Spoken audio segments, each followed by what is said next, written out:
Konnichiwa guys. So, rest day ko na naman today.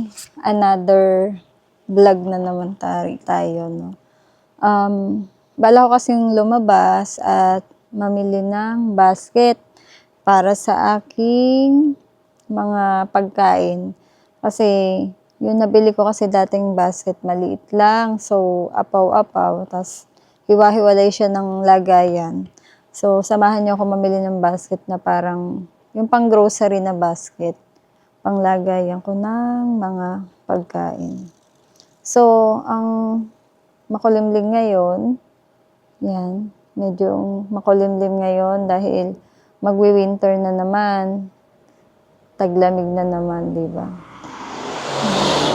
Samahan niyo ako. Dadayuhin natin yung ano doon, Yako in shop or 100 yen lang yung mga prices niya.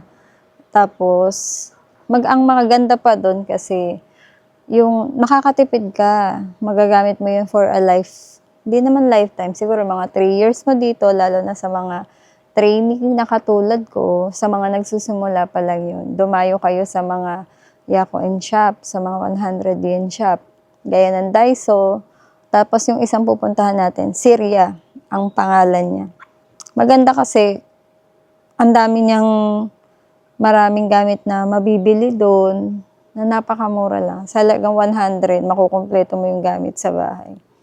Pwede nga rin na pang-uwi sa Pinas.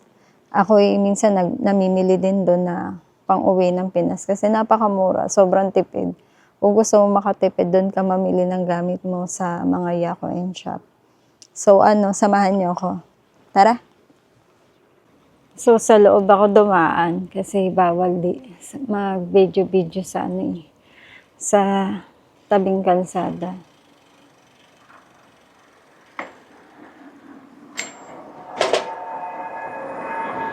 Trivia lang. Alam nyo ba na kada intersection dito ay merong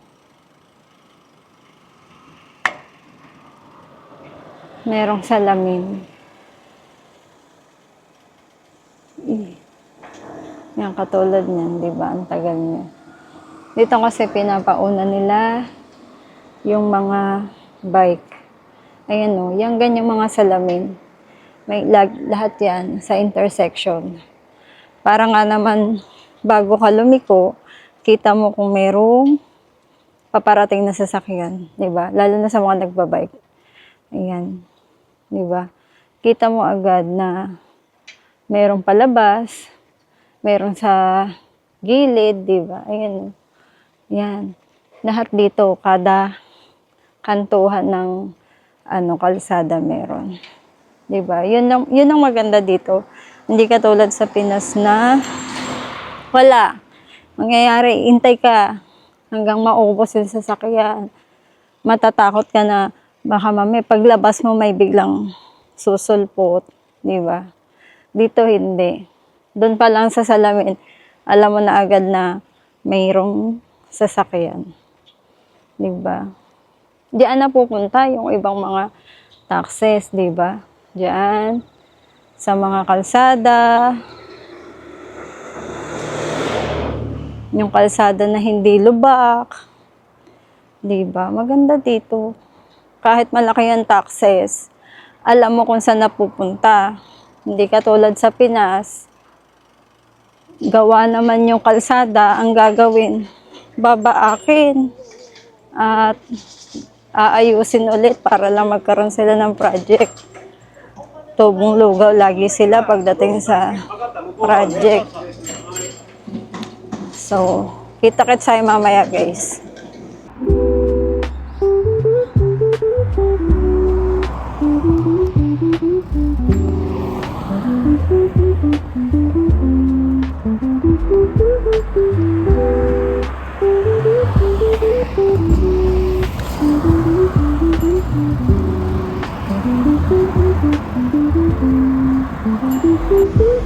So, we're here at Mago.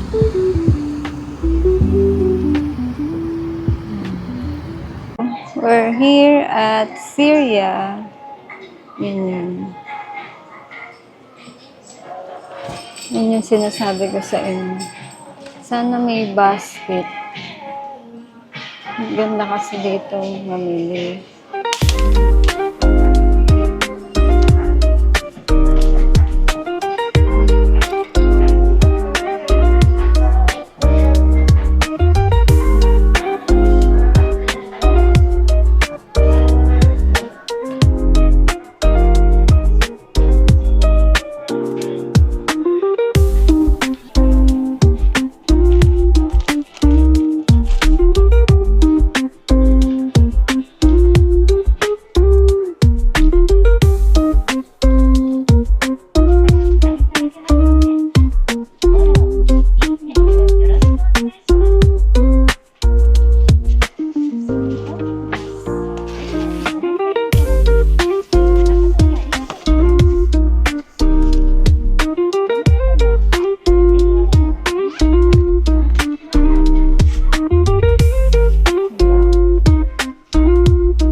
Wala akong nabiling basket, guys.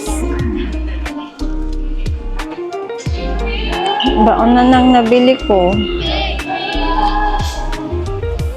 Sira na kasi yung zipper ng aking baon. Butas na rin ilalim. 1.5 year ko na rin siya nakasama. So, papalitan ko na siya ng bagong baon. Wala akong nabiling basket, guys. Maliliit. So, pupunta akong Daiso mamaya. Doon ako bibili. Konti lang yung video kong nagawa kasi bawal kasi mag-video talaga dito. At masisela ng tao dito. Dito may paupuan.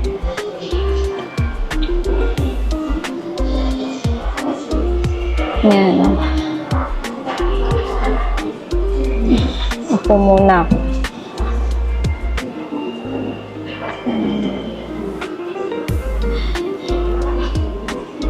May paupuan dito. So, try ko yung binili ko para sa camera accessories. Dahil baka kasi mamaya malaglag sa pagbabike. Maluwag kasi yung bulsa ng jacket ko. Tapos yung bag ko ay maliit lang. Kaya bumili ko na pang accessories. Para pwede ko siyang isakbit. Tsaka silicone. Para in case na pag nilagay ko yung camera sa kanyang body, eh hindi malaglag. Pero syempre, ito try ko muna. Okay, ubra. Mas hindi ko rin, baka masige pa naman yung camera. So, tatry ko. Balikan kita later. So, guys, wala akong nabiling basket. So, pupunta pa akong Daiso. Doon ako bibili ng basket. At baunan lang yung nabili ko. Yun. Ganun ang choices eh. Kapag wala sa Syria, sa Daiso ka bumili. Para makamura. Kasi kung bibili ka sa mall, mahal. Sayang din yun. Parehas lang din naman sila ng quality, di ba? Doon ka na sa makakamura tayo. Doon tayo sa Yahoo and Shop. So, kita-kits na tayo sa bahay at hindi na ako magbibideo sa Daiso. Saglit lang naman ako. Sa basket lang naman talaga yung kailangan ko. So, paano babush? So, guys, hindi na ako bibili ng Daiso. Sa Donkey lang pala meron. For only 550. Puro ganito din naman sa Daiso eh. Dito na ako bumili. Remembrance din oh. Daiso. Diba? Paan kasi ko ng Donkey. Bumili ko ng fabric, sabon, tsaka dilata at century. So, nakita ko tong box na to for only 550 yen. So, binili ko na. Ito naman ang pakay ko eh. Para hindi nakapupunta ang Daiso. Diba? Mura din kasi dito sa Donkey. Oh, diba? Okay. Dito na ako. Meron na akong basket. Kaso sa Donkey nga lang, diba? Ayan yung mga pinamili ko. Kaysa pupunta pa akong Daiso. Baka marami pa akong magastos doon. Dito na lang sa Donkey. Diba? Buti nang dumaan akong Donkey. So,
bumili nga pala ako guys sa Syria ng parang strainer sa lababo. Malaki kasi yung nabili ko dati ganitong size. Ngayon ang sabi dito sa instruction, pwede naman gugupitin. So, gugupitin ko siya dito. Pwede daw paliitin. Yung luma kasi namin ay malaki.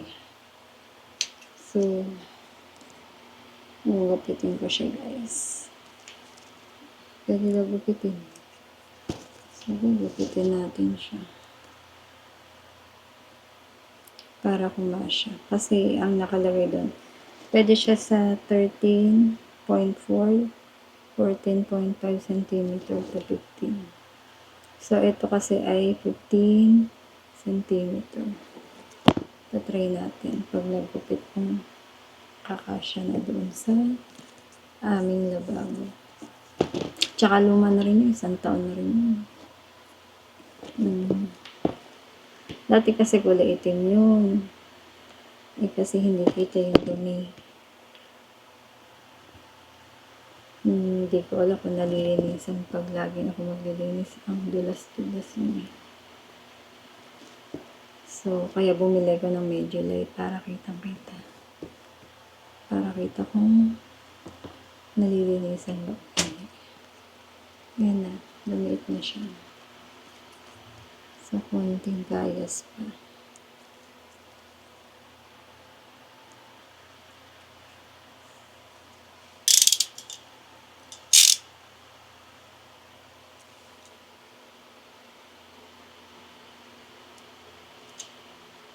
Maganda rin kasi mamili sa sa Syria, sa Daiso. Kasi lahat ng gamit sa bahay, mabibili mo doon. Merong, yung ibang alang malalaki. Wala sila. Pero yung maliliit meron. Kaya, dumadayo kami doon. Kung gusto nyo makamura, talaga makukumpleto yung gamit mo doon. Kasi mura lang siya.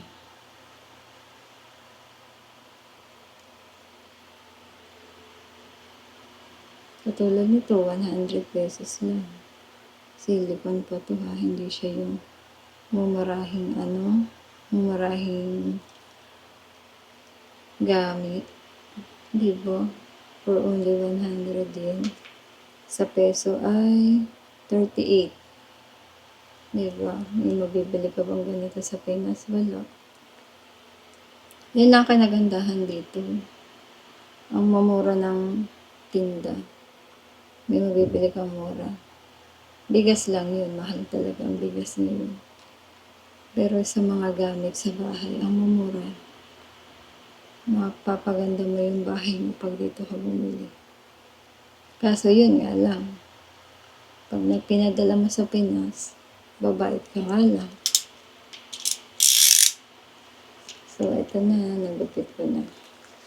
Tingnan natin kung sa lababo namin kung uubra siya.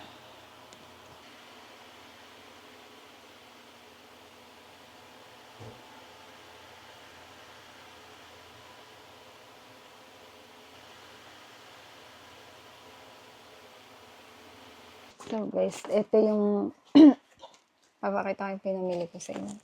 Yung kanina yung panglagay sa lababo. Tapos bumili rin ako ng medyas. Yan. Bumili din ako ng medyas for only 100 yen lang to. 400 dapat binili ko. Pumalit. Tapos ipit. Yun lang. Tapos itong baonan. Diba? Pakita ko yung dati kong baon. Ito yung dati kong baon na yun. Mga okay pa naman. Kaso, butas na to. Tsaka, sira na yung zipper. Pudpud na yung ilalim. Talagang matagal na. Sa kalahating taon ko rin itong ginamit. Diba? So, syempre, mga okay pa naman siya. Kaya lang, manipis na yung ilalim. Nagkakalampagan na butas na. Kaya papalitan ko na siya ng bago. Dati ang bili ko dito ay nasa 1,000 yen din. Kasi doon ko siya bumili sa doon sa tindahan malapit sa amin. Eh, medyo pricey din doon. Kaya dito na lang ako sa mamurahe. 100 yen. Tsaka makapal-kapal din naman siya. Pangbaonan talaga. Kasi dito, sira na yung zipper. Na bukan-bukan na siya. Kitang-kita lagi yung baon ko. Kaya pinalitan ko na siya, diba? So, yun lang guys. So, mag-edit na lang ako. Wala naman akong gagawin. Bahala na pag maya makalabas. Iikot-ikot lang dyan sa labas. At mahirap pumilos. May tulog kasi. So, yun lang. Bye.